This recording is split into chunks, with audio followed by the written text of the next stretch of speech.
बैठना ही तो है हमको केवल। Good morning to all of you. 19 join हुए हैं अभी। 5 मिनट्स और वेट करते हैं अपन। 3 मिनट्स लेफ्ट। तो कम्युनिकेशन, बिजनेस कम्युनिकेशन स्किल की क्लास भी मैं ही लेती हूँ। ठीक है, तो आप सब 1 से 2 वहां पे भी प्रेजेंट रहिए। जितने ज्यादा बच्चे प्रेजेंट होंगे उतना ज्यादा मजा आएगा अपन को, उतना ज्यादा अच्छे से अपन क्लेरिफाई कर पाएंगे। Good morning to all of you. Welcome to Suresh Gyan Vihar University. I'm your teacher of discrete mathematics, and we'll start the class after 2 minutes. 2 minutes के बाद आई होप कि आपने कल जो पूरा पढ़ाया था आप अच्छे से उसको आपने रिवाइज किया होगा।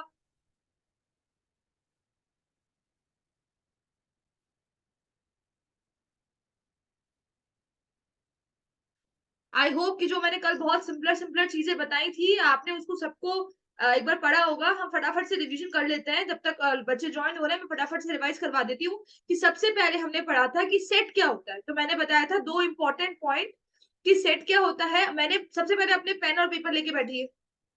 इट्स वेरी इंपॉर्टेंट कि आपके हाथ में एक पेन होगा और पेपर होगा। क्यों? क्योंकि मैथ्स हम वर्बली नहीं पढ़ सकते। जैसे मैंने पहले बिजनेस कम्युनिकेशन स्किल्स में मैंने बोला था कि चल जाएगा अगर आप पेन नहीं यूज कर, मतलब बैठे हैं आराम से तो चल जाएगा, पर यहाँ पे आपको पेन और कॉपी लेके बैठना है। जो भी मैं इंपॉर्टेंट पॉइंट्स बोलती हूँ उनको आपको नोट करना है। कल मेरा थोड़ा फास्ट हो गया था तो आज मैं थोड़ा स्लो बोल दूंगी। ठीक है, तो हमने कल पढ़ा था कि set is a combination of well defined distinct objects. ऐसे बताया था ना कि वेल डिफाइंड भी होने चाहिए और डिस्टिंक्ट मतलब अलग अलग भी होने चाहिए। इस बारे में हमने बात की थी, तो फटाफट से रिवाइज कर लेते हैं कि हमने कल क्या क्या पढ़ा था।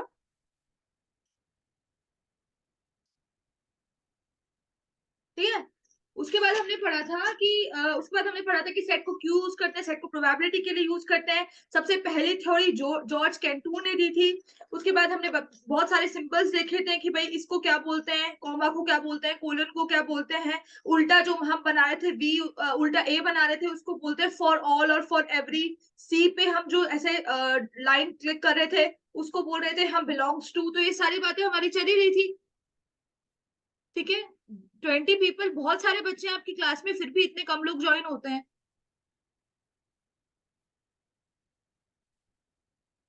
ठीक है, उसके बाद मैंने बात करी थी कि सेट के बाद हमने बात करी थी कि भाई इक्वल सेट्स क्या होते हैं।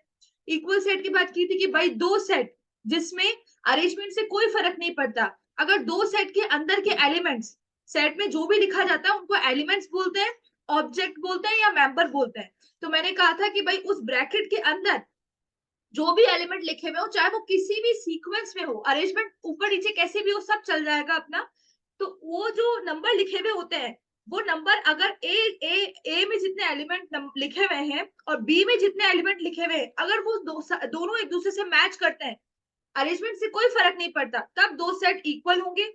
दूसरी बात मैंने कार्डिनल नंबर बताया था। Cardinal number are the number of elements present in the set. एक सेट के अंदर कितने नंबर ऑफ एलिमेंट प्रेजेंट होते हैं इसको कार्डिनल नंबर कहते हैं। कहीं 5 हो सकते हैं, कहीं 4 हो सकते हैं, कहीं 10 हो सकते हैं, कहीं इनफाइनाइट भी हो सकते हैं। इनफाइनाइट का मतलब अनगिनत, है ना।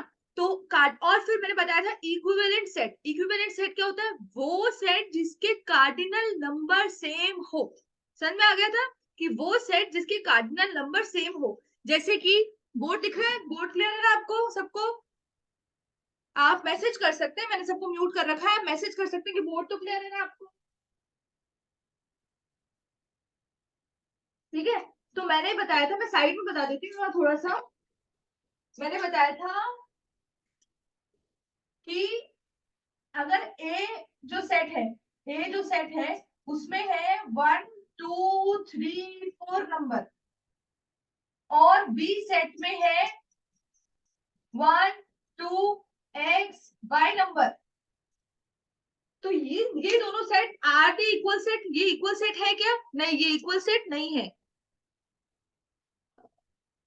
21 स्टूडेंट्स ज्वाइन हुए हैं, फटाफट से और ज्वाइन हुई है। 11 o'clock हमारी क्लास स्टार्ट हो जाती है, आप लोग लेट हो जाते हैं सब।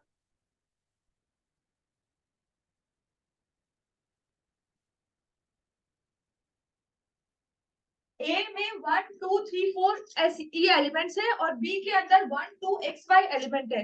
ये सेट इक्वल है क्या? ये सेट इक्वल है क्या? ये सेट इक्वल नहीं है। क्यों नहीं इक्वल है? क्योंकि यहाँ पे नंबर ऑफ एलिमेंट्स तो सेम है, नंबर ऑफ एलिमेंट्स इसमें भी 4 है, नंबर ऑफ एलिमेंट्स इसमें भी 4 है, पर क्या ये सेम है?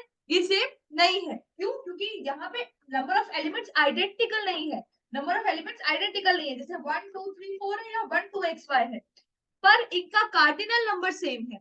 हम बोल सकते हैं कि n ऑफ a जो है क्या है, n ऑफ a से रिप्रेजेंट करे थे कार्डिनल नंबर को, n ऑफ a क्या है, n ऑफ a है 4, और एन ऑफ बी क्या है, एन ऑफ बी भी क्या है 4। इन दोनों के कार्डिनल नंबर सेम है, तो इसका मतलब ये इक्विवेलेंट सेट है। कौन से सेट है ये? इक्विवेलेंट सेट है।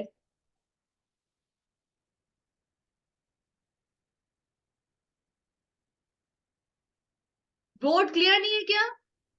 आप मैसेज में टाइप करना एक बार, बोर्ड क्लियर है क्या आपको? ये लिख रहा है जो समझ में आ रहा है ना आपको? फटाफट से कमेंट कर दीजिए। स्टार्ट करते हैं क्लास, अपना टाइम हो गया है, 11:13 हो गए। अब बिना टाइम वेस्ट करे हम स्टार्ट करते हैं क्लास। बोर्ड क्लियर है ना आपको? Okay fine. फॉक्स आ रहा है?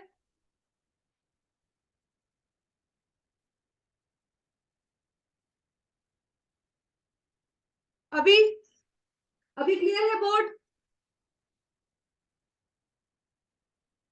अभी ठीक है ना? फटाफट से मैसेज करिए। क्लियर है ना? Okay fine. ठीक है, तो मैंने बोला कि इन दोनों का कार्डिनल नंबर सेम है। कार्डिनल नंबर सेम होने का मतलब ये सेट इक्विवेलेंट सेट है। इजी, इक्विवेलेंट सेट है। अब मैं दूसरा सेट आपको लिख के देती हूँ, आप मुझे मैसेज में बताइएगा कि क्या है। आप मैसेज में बताइएगा, ठीक है?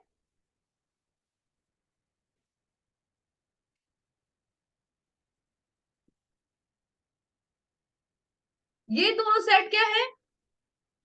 ये दोनों सेट में एलिमेंट सेम है, वन का 1 2 2 3 3 4 4। सॉरी, अगर इसको ऐसे भी लिख देती हूँ, इस सेट को नीचे वाले को,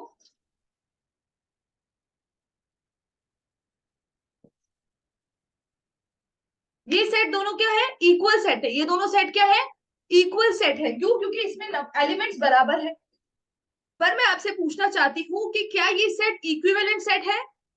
क्या ये सेट इक्विवेलेंट सेट है? मैसेज में रिप्लाई करिए। भाई ये दोनों सेट, आप भाई अपन ने कहा कि भाई 1 इसमें आ रहा है, यहाँ 1 आ रहा है, यहाँ 2, यहाँ 2, यहाँ 3, यहाँ 3, यहाँ 4, यहाँ 4, तो ये दोनों सेट तो इक्वल सेट है। तो समझ में आ गया हमको कि दोनों सेट इक्वल सेट है। पर क्या ये सेट इक्विवेलेंट सेट है क्या? हाँ, ये इक्विवेलेंट सेट, नो नहीं, ये इक्विवेलेंट सेट है। क्यों? क्योंकि यहाँ पे नंबर ऑफ एलिमेंट्स है 4, यहाँ पे नंबर ऑफ एलिमेंट्स कितने हैं 4, तो ये इक्विवेलेंट सेट भी है। तो इससे हमने एक पॉइंट हमने समझा कि अगर कोई सेट इक्वल सेट हुआ तो वो सेट इक्विवेलेंट सेट अपने आप ही हो जाएगा, हमें उसमें कोई मेहनत नहीं करनी। क्यों?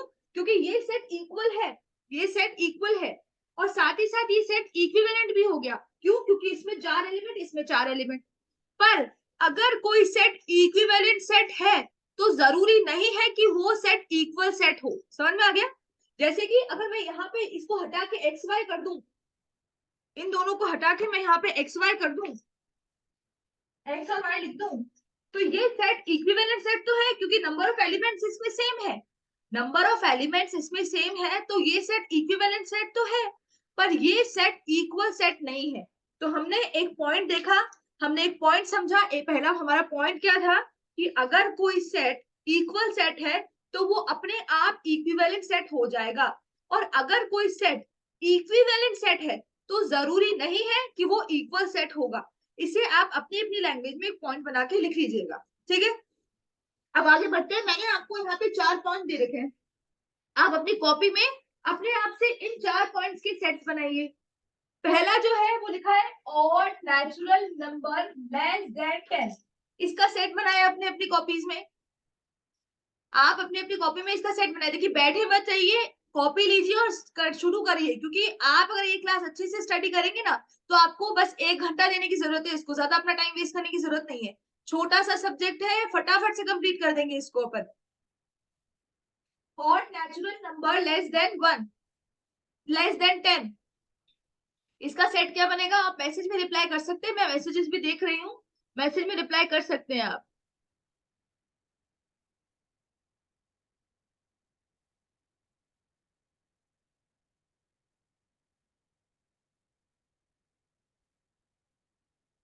चलिए लिखते हैं odd natural number less than 10।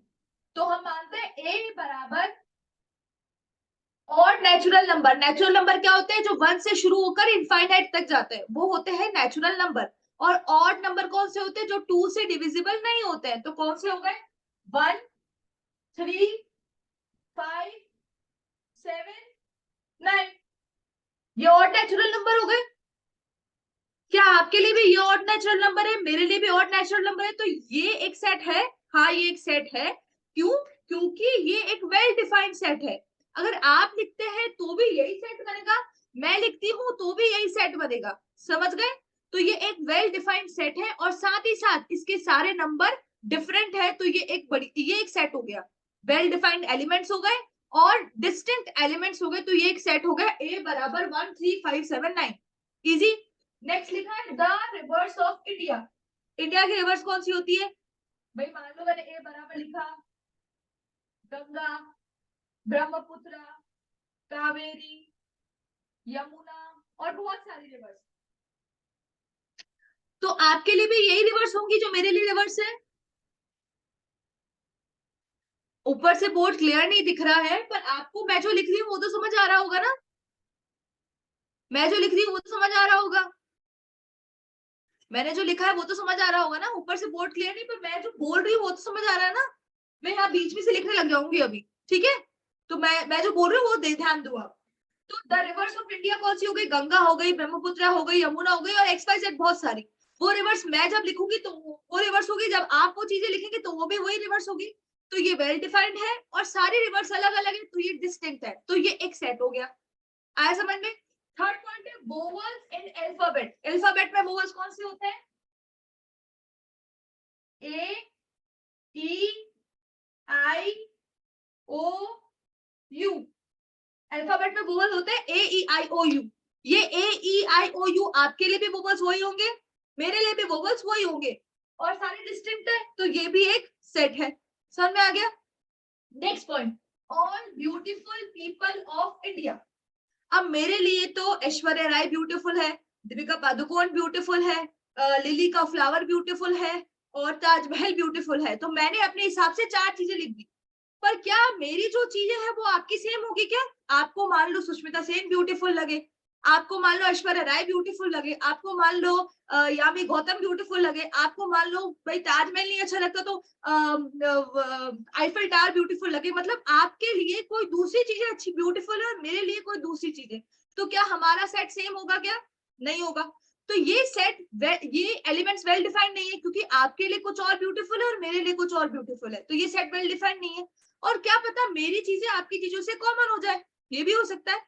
तो इसका मतलब ये all beautiful people of India ये एक सेट नहीं होगा। समझ में आया। क्यों नहीं होगा, क्योंकि ये वेल डिफाइंड नहीं है, क्योंकि जो मेरे लिए पर्सपेक्टिव से जो चीजें हैं आपके पर्सपेक्टिव से चीजें नहीं है। ठीक है, जैसे मैंने लिखा, जैसे मैंने एक और सेट बनाया कि 9 प्लैनेट्स ऑफ यूनिवर्स है ना, of Galaxy, 9 planets of Galaxy. तो आपके लिए भी वो 9 प्लैनेट्स होंगे, मेरे लिए भी वो 9 प्लैनेट्स होंगे, तो हम दोनों का सेट सेम होगा, तो वो एक सेट हो गया। हम दोनों के एलिमेंट सेम, तो वो एक सेट हो गया। लेकिन all beautiful people of India में हम दोनों के एलिमेंट अलग अलग, तो वो एक सेट नहीं है। तो आपको समझ में आ गया, डिफरेंस करना आ गया कि भाई कौन सा सेट होता है कौन सा सेट नहीं होता। ठीक है। उसके बाद prime factor of 210, of course आप ये घर के लिए होमवर्क है आपका। प्राइम फैक्टर ऑफ 210 मैं कल पूछूंगी कि प्राइम फैक्टर ऑफ 210 एक सेट है कि एक सेट नहीं है ना। अगर आप चाहते हैं तो वो मुझे वीडियो खोल के बता भी सकते हैं, अपनी कॉपी दिखा सकते हैं कि भाई ये 210 को आपने कैसे सेट बताया, कैसे सेट नहीं बताया। ये आपका होमवर्क है, ठीक है। तो अब तक हम पढ़ चुके हैं इक्वल सेट और इक्विवेलेंट सेट। हमने कार्डिनल नंबर पढ़ लिया, इक्वल सेट पढ़ लिया, इक्विवेलेंट सेट पढ़ लिया। अब हम क्या पढ़ेंगे, अब हम पढ़ेंगे नल सेट। कि नल सेट किसको कहा जाता है।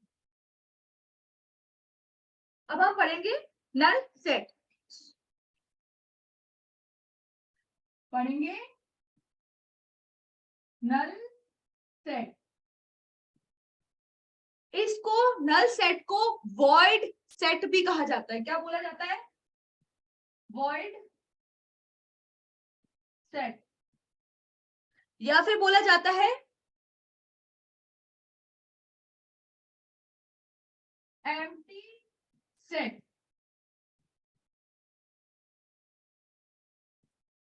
तो याद रखेंगे कि क्या क्या बोला जाता है, नल, इसको नल सेट भी बोला जाता है, एम्प्टी सेट भी बोला जाता है, या वॉइड सेट भी बोला जाता है, ठीक है ना।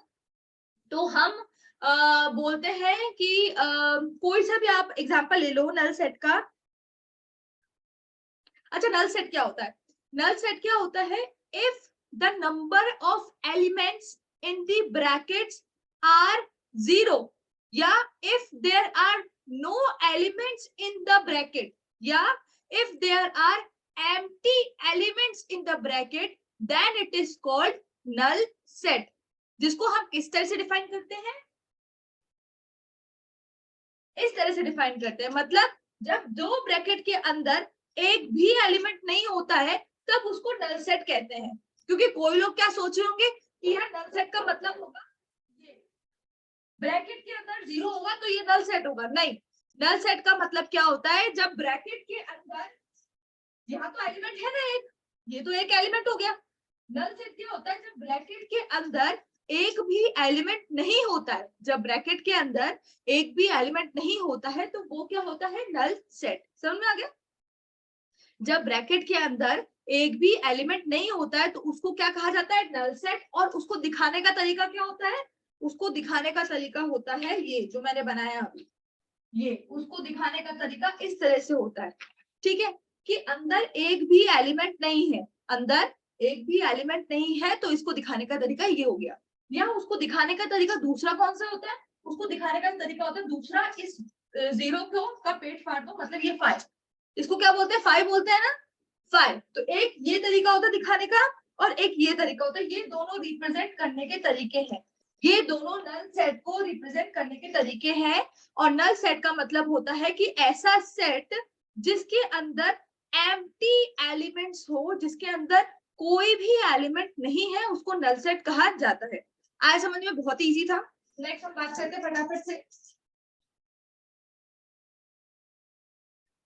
नल सेट हो गया, उसके बाद हम बात करते हैं, अच्छा, नल सेट के बाद एक और आता है जिसको बोलते हैं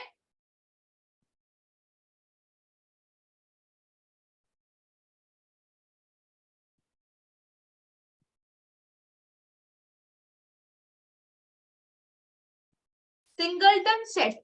क्या बोलते हैं? Singleton set. नल सेट के बाद क्या होता है?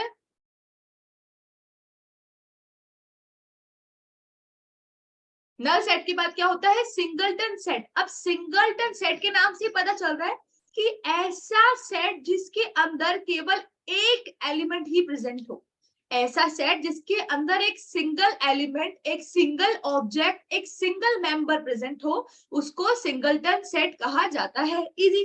तो सिंगलटन सेट मतलब ए बराबर इस ब्रैकेट के अंदर केवल एक एलिमेंट हो, या तो वो जीरो भी हो सकता है, वो ब्रैकेट के अंदर ए भी हो सकता है, कोई सा भी सेट, या कोई भी ले लो, जेड हो सकता है, ठीक है, एक्स हो सकता है, टू हो सकता है, मतलब एक सिंगल एलिमेंट, मतलब सिंगलटन सेट मतलब सेट के अंदर केवल एक ही एलिमेंट होए, केवल एक एलिमेंट होए, उसको क्या कहा जाता है? Singleton set. ठीक है, हमने अब एम्प्टी सेट पढ़ लिया, हमने इक्विवेलेंट सेट पढ़ लिया, हमने नल सेट पढ़ लिया और हमने सिंगलटन सेट पढ़ लिया। ठीक है, एक ही नंबर हो, बिल्कुल एक ही नंबर हो, उसको सिंगलटन सेट कहते हैं। इजी, आपको आता है पहले से सबको? Very good. अब नेक्स्ट हम बात करते हैं, हो गया नल सेट इक्विवेलेंट सेट। अब हम बात करते हैं यूनिवर्सल सेट की। बात करते हैं,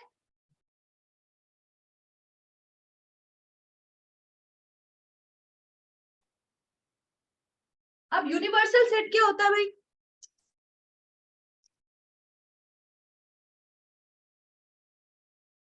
यूनिवर्सल सेट क्या होता है? यूनिवर्सल सेट होता है जिसमें बहुत सारे एलिमेंट्स प्रेजेंट होते हैं। जैसे कि यूनिवर्सल सेट मैं बोल सकती हूँ कि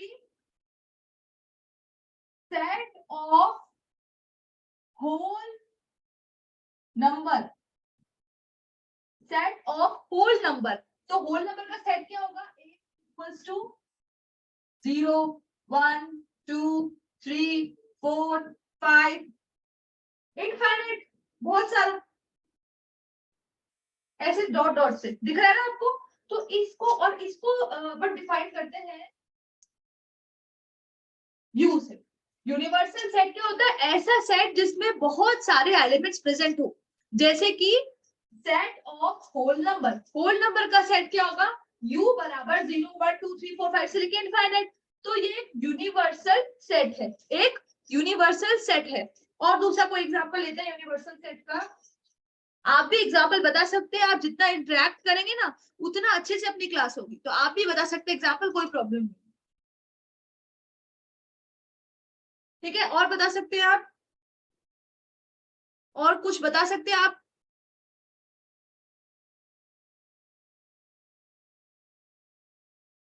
बता सकते हैं 29 मेंबर्स है हमारे पास। हमारा जो सेट है क्लास डिस्क्रीट मैथमेटिक्स का डी, उसमें अभी ए बी सी डी करके कितने मेंबर्स है? टोटल 29। ये भी एक सेट है ना? ठीक है, आप यूनिवर्सल सेट बताइए। Easy, set of all alphabets, सारे अल्फाबेट का set, set of alphabet.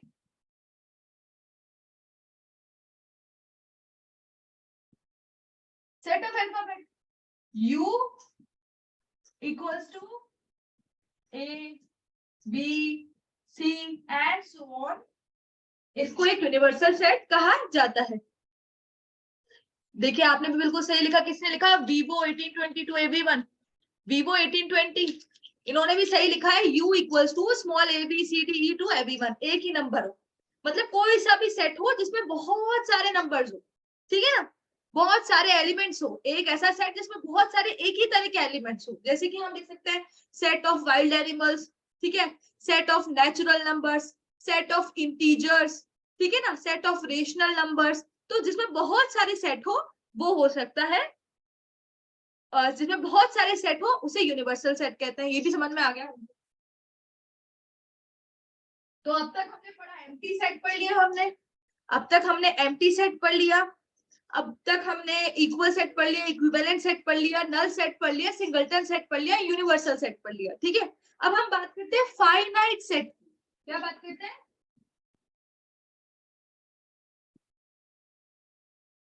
Finite set.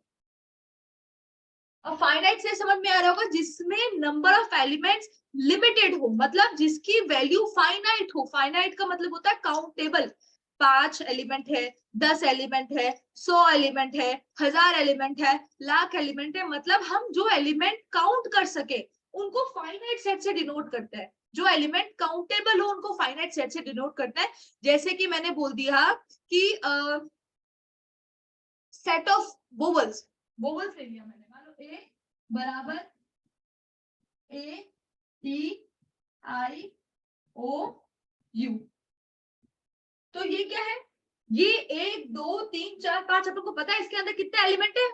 5 elements है। तो मैं इसमें एक पॉइंट लिख देती हूँ फाइनाइट सेट के अंदर, आप लोग भी नोट करते जाइए साथ साथ में, ना नोट करते जाइए, लिखते जाइए अपने साथ साथ में, तो ज्यादा बेटर होगा, है ना। ए ई आई ओ यू, तो मैं बोलूंगी the number of elements are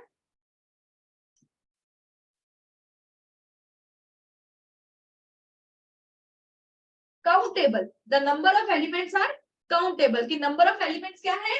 countable है। दे आर फाइनाइट, ये भी लिख सकते हो, तो आप लिखो 2 मिनट इसको। The number of elements are countable, the number of elements are finite. Finite set क्या होते हैं? जहां नंबर ऑफ एलिमेंट्स काउंटेबल होते हैं या नंबर ऑफ एलिमेंट्स फाइनाइट होता है। जैसे कि मैंने कुछ भी बोल दिया, a equals to mummy papa, children A, child B, daughter C. Mummy papa, child A, child B, daughter C. ओ, child A, child B, child C, या son A, son B, daughter C, M P A B C. ये 5 लोगों की family है, तो ये भी एक फाइनाइट नंबर है, काउंटेबल है, तो ये फाइनाइट सेट होगा। सबको समझ में आ रहा है ना? इजी है बहुत। अब हम इसके आगे लगा देते हैं आई और एन। इसके आगे लगा देते हैं आई और एन। इसको क्या कहते हैं? Infinite set. अब क्या होता है? ये तो फाइनाइट पढ़ लिया। अब जो नेक्स्ट है वो क्या है? Infinite set. अब इनफाइनाइट सेट क्या होता है देखो भाई। जैसे फाइनाइट सेट में द नंबर ऑफ, जैसे फाइनाइट सेट में the number of elements are countable थे, वैसे इनफाइनाइट सेट क्या होगा? The number of set are in uncountable. The number of set are uncountable. Uncountable का मतलब जिन्हें हम काउंट नहीं कर सकते। वो एलिमेंट्स जब किसी सेट में होते हैं तो उसे इनफाइनाइट सेट कहा जाता है। जैसे कि द द होल, जैसे कि नेचुरल नंबर्स, जैसे कि नेचुरल नंबर्स, नेचुरल नंबर्स, जैसे कि नेचुरल नंबर्स, जिसको कैसे लिखेंगे? a equal to 1 2 3 4 5 6 and so on. तो इस तरह से एक इनफाइनाइट सेट को डिफाइन किया जाता है। The number of set are uncountable. यहाँ पे मैं नीचे यूएन लिख देते हैं कि the number of elements are uncountable, और आई एन इनफाइनाइट। देखिए इसको ढंग से, इनफाइनाइट सेट जैसे कि नेचुरल नंबर होता है, नेचुरल नंबर शुरू होता है 1 2 3 4 5 6 7 8 से पता नहीं कितना कितना। इनफाइनाइट तो ये अपन ने इस तरह से बोल दिया, the number of elements are uncountable और इनफाइनाइट। इसको भी रीड कर लो, इसको भी ढंग से समझ लो, ठीक है। या फिर हम बोल सकते हैं, ये भी बोल सकते हैं फाइनाइट सेट के लिए, ये एक और डेफिनेशन हो सकती है फाइनाइट सेट की, और लिख लीजिए। फाइनाइट सेट में बोल सकते हैं कि finite set is a set where the cardinal number is defined. जहां पे कार्डिनल नंबर डिफाइंड होता है। जैसे कि पहले जो मैंने बोला था कि वो बोला था मैंने AEIOU नंबर ऑफ वोवल्स।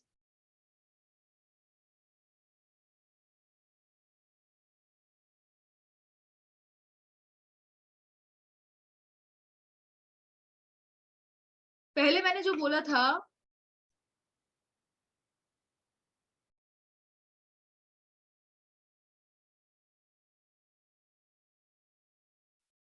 पहले मैंने जो बोला था कि AEIOU बोला था ना मैंने।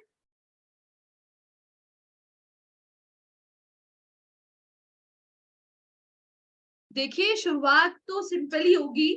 कुछ बच्चे शायद ये छोड़ छोड़ के इस वजह से चले जाते हैं कि अभी तो क्या पढ़ रहे हैं, अभी तो ये तो बेसिक है। बेसिक पढ़ना बहुत जरूरी है ना, और बहुत इजी है। अभी मैं हार्ड पढ़ाने लग जाऊंगी तो क्या मतलब है? पहले बेसिक तो कंप्लीट हो जाए हमारा, सिंपल सिंपल चीजें, फिर क्वेश्चंस भी ले लेंगे बढ़िया बढ़िया, है ना। तो पहले बेसिक कंप्लीट होना बहुत जरूरी है, और कुछ नहीं, ठीक है। अब मैंने बोला फाइनाइट सेट, क्या बोला? फाइनाइट सेट के लिए ये भी कह सकते हैं कि where cardinal number is defined. जहां कार्डिनल नंबर डिफाइंड हो जाए, जैसे कि पहले वाले को क्या बोल सकते थे? बराबर 5। और इनफाइनाइट सेट के लिए क्या बोल सकते हैं? वेयर कार्डिनल नंबर इज इनडिफाइंड, क्योंकि वहां तो पता ही नहीं चलेगा क्या। यहाँ क्या पता चला कि कार्डिनल नंबर कितना है? यहाँ क्या लिख सकते हैं? N A is equal to क्या लिखोगे आप? इनफाइनाइट। क्योंकि आपको तो पता ही नहीं कितने एलिमेंट्स है, आपको बस ये पता है कि बहुत सारे एलिमेंट्स है, पर ये नहीं पता कि कितने एलिमेंट्स है। तो फाइनाइट इनफाइनाइट भी हो गया इजी।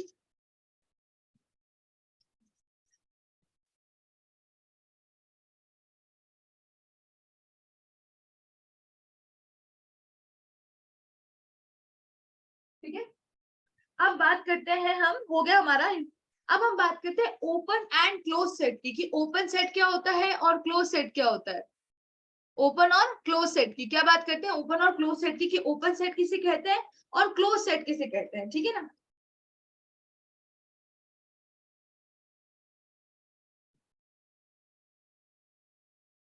तो देखिए क्या होता है, ओपन सेट का मतलब क्या होता है? जैसे कि ओपन को सबसे पहले ब्रैकेट से दिखाते हैं। ये ब्रैकेट जो होता है ना, ये ओपन के लिए होता है। ये ब्रैकेट दिख रहा है ना, ये ओपन के लिए होता है। इस तरह का कर्ली ब्रैकेट जो सी बनता है वो ओपन के लिए होता है। और मैंने यहाँ लिख दिया 1 2 3 4, ठीक है। तो ओपन में क्या होता है कि जो मैंने लिखा है ना, इसमें जो ये 1 है ना, ये 1 और ये 4, ये इंक्लूडेड नहीं होते हैं, उसको बोलते हैं ओपन सेट। कि जिस ओपन सेट क्या होता है, वो सेट जिसकी बाउंड्री इंक्लूडेड नहीं हो, बाउंड्री इंक्लूडेड नहीं हो, मतलब ये 4 और ये 1 और ये 4। जैसे कि मैं बताती हूँ कि मैंने एक सेट लिखा है ना, मैंने एक सेट लिखा A is equals to X such that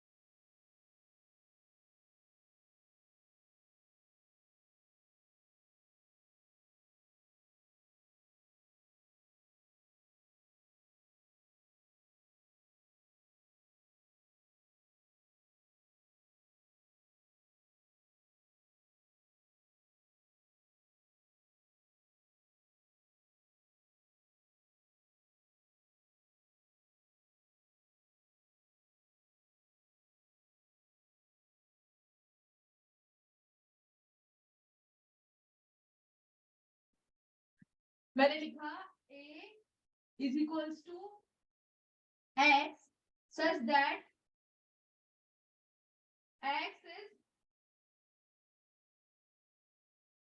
X is between 1 and 4. X is in between 1 and 4, comma X belongs to the natural number. देखिए ये अपन ने कल फॉर्म पढ़ी थी ना, ये फॉर्म पढ़ी थी ना कल अपन ने, और इसी फॉर्म में क्वेश्चन आएंगे आपके। तो मैंने बोला कि A is equals to X such that X lies between 1 and 4. X जो है 1 और 4 के बीच में है, and X belongs to natural number, कि X नेचुरल नंबर से बिलोंग करता है। तो इसका सेट कैसे बनाओगे आप? इसका सेट मैं बनाऊंगी ओपन ब्रैकेट के साथ 1 2 3 4, पर इसमें क्या होगा, ये 1 और ये 4 इंक्लूडेड नहीं होंगे। क्यों इंक्लूडेड नहीं होंगे? क्योंकि यहाँ पे देखिए इक्वल टू का साइन नहीं है, और ये 1 और 4 इंक्लूडेड नहीं होंगे। तो इस सेट को क्या कहा जाता है? Open set. क्या बोला जाता है? Open set. अब आप ऐसे बोल सकते हो कि मैम सीधे 2 और 3 लिख सकते हो, आप क्यों 1 और 4 लिख रहे हो? आप तो सीधे 2 3 लिखो, ओपन सेट का तो काम ही खत्म। नहीं, जिस तरह से हमें नोट करी हुई ना, हमें उसको मैथमेटिकल फॉर्म में लिखना होता है। ये जैसे डिनोट करी हुई है, इसको मैथमेटिकल फॉर्म में लिखना होता है, इसलिए हमने ब्रैकेट क्लोज ओपन ब्रैकेट करके 1 2 3 4 लिखा, जिसमें हमने बोला कि 1 और 4 इंक्लूडेड नहीं है। और इसको कैसे पता चला हमें 1 और 4 इंक्लूडेड नहीं है? पहली पॉइंट हमें इससे पता चला कि यहाँ इक्वल टू का साइन नहीं है। मैंने कल बताया था ना इक्वल टू का साइन, तो इससे पता चला हमें कि इक्वल टू का साइन नहीं है। इससे पता चला कि इक्वल टू का साइन नहीं है, पहली बात तो है क्यों, क्योंकि यहाँ पे नीचे इक्वल टू नहीं है, तो इससे पता चल गया हमें कि इक्वल टू का साइन हमारे पास नहीं है, तो मतलब ये 1 और 4 इंक्लूडेड नहीं है। दूसरा कैसे पता चला? ये ओपन ब्रैकेट के साथ, ये ब्रैकेट हमें ये बता रहे हैं कि ये 1 और 4 इंक्लूडेड नहीं है। समझ में आ गया? ये ब्रैकेट क्या बता रहे हैं हमें कि 1 और 4 इंक्लूडेड नहीं है। आया समझ में? ठीक है, अब सेकंड बात करते हैं, ये तो अब बात करते हैं क्लोज्ड सेट की।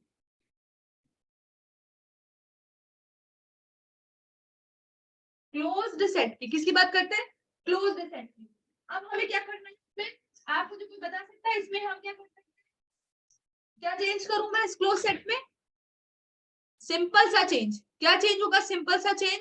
वो सिंपल सा चेंज होगा, अभी तक बच्चे आ ही रहे, बताइए क्या समझ आएगा इनको 15 मिनट की क्लास में? ठीक है, अभी क्लोज सेट की बात करते हैं। क्लोज सेट में क्या होगा? सिर्फ एक छोटा सा चेंज होगा कि मैं यहाँ पे क्या लगा दूं, इक्वल टू का साइन। यहाँ पे क्या साइन लगा दिया मैंने? इक्वल टू का साइन लगा दिया। अब मैं क्या सेट लिखूंगी? ये अब मैं पता है क्या लिखूंगी? 1 2 3 4, और ब्रैकेट कौन से लगाऊंगी? ये वाले। अब मेरे को इससे क्या पता चल रहा है कि ये जो 1 और 4 है ये भी इसमें इंक्लूडेड है, और इसे कहा जाता है क्लोज्ड सेट। और इस ब्रैकेट को भी पता है क्या बोला जाता है? Close bracket. और उधर वो जो ब्रैकेट था ना ये वाला, इसको कहा जाता है ओपन ब्रैकेट। आया समझ में? यहाँ पे मैंने क्या बोला? A belongs to X such that A equals to X such that X belongs to 1 to 4 such that X is a natural number। ठीक है, तो मैंने इसको 1 2 3 4 इस तरह से क्लोज ब्रैकेट से लिख दिया।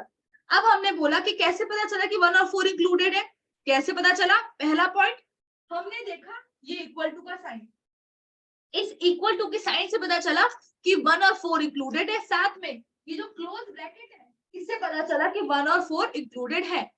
सबको समझ आ रहा है?